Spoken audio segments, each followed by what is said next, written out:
apologizing. You're not going to apologize. No, why should I? Well, then go. I'm sorry. You're not apologizing? No. Why am I supposed to? Well, then leave. He had the voice, the attitude, and the audience on his side. So, why did Simon Cowell choose not to even look at this contestant again? What began as a strong performance became one of the most explosive moments in X Factor history. The cameras captured the mic drop. The audience overheard the tirade.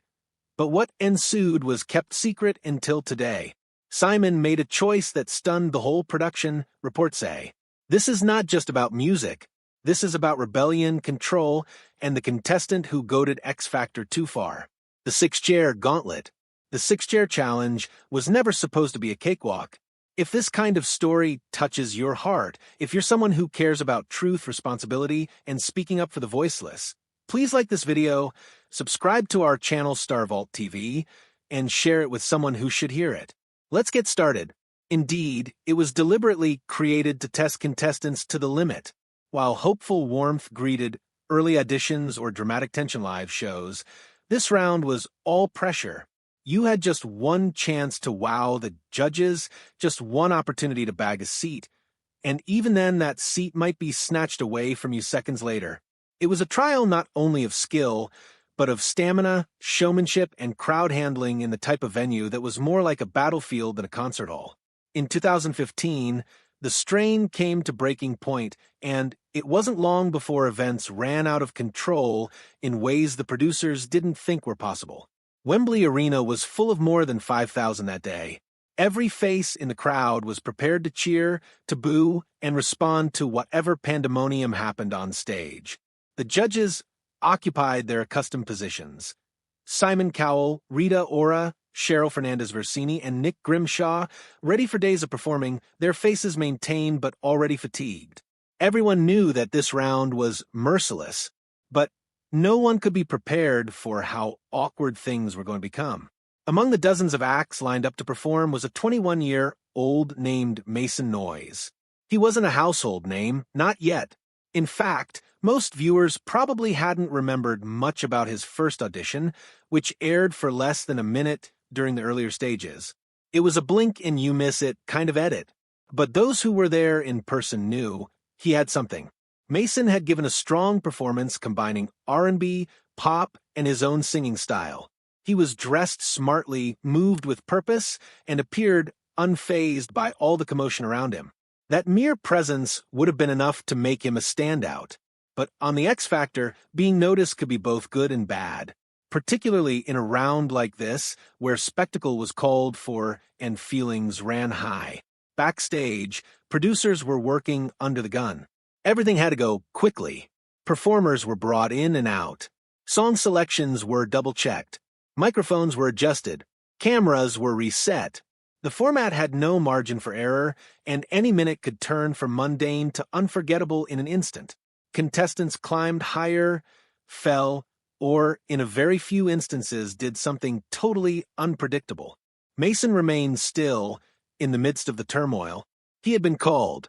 He stepped forward, emerged under the spotlights, and assumed his position at the focal point on the stage. The audience applauded him with civilized approval, the sort of applause accorded to someone whom the public hadn't yet decided about. He gave the judges a brief nod, microphone in hand, poised to sing. The song began. It was a contemporary medley, smooth and lively. He drew from performers such as Justin Timberlake and The Weeknd, blending falsetto with rhythm, executing vocal runs smoothly. He danced competently, but didn't push it. There was restraint to his presence that suggested experience. He was not merely attempting to win over the audience. He was demonstrating that he was already there. When he finished the performance, there was a brief pause, the kind of pause where everybody waits for the initial judge to comment. Mason remained motionless. The audience applauded. Some of them even cheered. The panel looked at each other slightly surprised. It had not been a bad performance. Far from it. If anything, it was one of the more professional ones of the day. But then the silence lingered just a fraction longer. No immediate feedback. No instant bravo. No Simon smirk. Something didn't seem right. Mason tightened his mic, looked toward the audience, and took a breath. He had something to say, and in the next few seconds, everything was going to shift. For the majority of the contestants, making it to the six-chair challenge was a dream. For Mason Noyes, it had come with a chip on his shoulder. What few in the audience were aware of, what most viewers at home totally missed, was that his original audition had hardly seen the light of day. While other performers were shown in lengthy montages, complete with interviews, response, and long segments of their singing, Mason's was condensed to 47 seconds. That lingered with him deeply. He was not upset merely for the sake of being melodramatic. In his mind, it was personal. He had given a good performance in the previous round. The judges had reacted favorably. So, why was his airtime chopped so brief? Why was his name hardly ever mentioned while other competitors saw their history told in full? Those 47 seconds became more than a figure. They were a sign of all the things that seemed wrong with the process. So, when Mason arrived at Wembley Arena for the six-chair challenge, he did not just go there to sing. He had something to say and something to prove. Upon completing his meticulously prepared medley, tension in the room was already high. He had struck all the right notes. He'd performed, and it should have put him in strong competition for one of the six chairs. But he wasn't waiting on the judges to determine his destiny. Before anyone on the panel could get a word in, Mason faced the audience. "I've got something to say," he started. At first, it was silent, with only a few scattered noises from the crowd. Then he spoke louder. "You know what? I invite you all to record this or raise your phones. They ain't going to kick 4,000 or 5,000 people out." He was not kidding. Mason was actually appealing to the audience to capture what was taking place. He wanted this moment caught. Whatever was going to happen next, he wanted it on tape. The judges seemed shocked. Simon Cowell particularly. "Mason, just 1 second," Simon snapped. "What are you entitled to say that?" Mason did not back away. "With the first audition I saw on Saturday, people had 10-minute slots, and I went to 47 seconds. That's when it all changed." The crowd reacted instantaneously. Some clapped, some looked puzzled.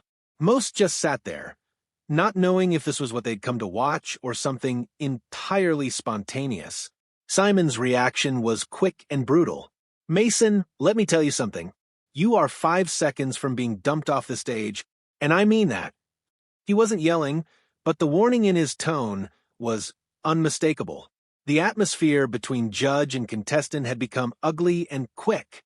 "Don't tell me how long you should be on this program," Simon concluded. "If you have a problem, then just leave." This was an unmistakable threat. Apologize and leave or go. But Mason wasn't going to apologize. Not after what he felt had been done to him. The tit-for-tat went on for a few more seconds. Mason dug in his heels. Simon insisted on an apology. Mason did not. Then came the moment of truth. Simon glared at him. "Well then, go." Mason said no more. He dropped the mic, walked away from the stage, and exited with his performance partner following him. The whole arena was left in dumbfounded silence. Suddenly, a promising contestant was lost. Not because of his talent, but due to what he had chosen to say and how he had decided to say it. What followed would cause shock waves throughout the production of the show, the judges' panel, and the X Factor fan base. Behind the scenes, however, another storm was building, and Simon Cowell's response would soon lead the whole scenario in a totally different direction. There were few moments in X Factor history that had disintegrated as fast or in as open a manner as the public fight between Simon Cowell and Mason Noyes. What started out as a performance became a standoff, and when the lines were established, neither of the men budged. When Simon told him, "You are 5 seconds away from getting thrown off the stage," he meant it. It wasn't a written moment or a ratings stunt. It was raw instinct. The control Simon had over the show wasn't symbolic. He could stop a contestant's career dead in its tracks. And at that moment, Mason was pushing the limits of that power. To the panel, Mason's action seemed arrogant, disruptive, even disrespectful. To the judges, sitting through long hours of continuous performances, his abrupt speech was not only shocking, it was startling. The structure wasn't designed for contestants to take the mic and spout off. There was a timing to the show, a pattern, and Mason had discarded the pattern on live television. But Mason didn't blink. He didn't break under the pressure of the altercation. That in itself made it even more drama-filled. When Simon insisted on an apology, it was not about covering things up. It was a challenge, point blank. Either Mason respected the protocol breach, or he left. Mason left. When he dropped the mic and stepped off the stage, it wasn't for show. It wasn't hot-headed. It was calculated. He didn't yell, didn't slam off stage. He simply departed, still convinced that he had said what had to be said. Backstage, responses were divided. Some of the crew were taken aback, not knowing what to do. A handful admired Mason's courage. Some called it stupidity.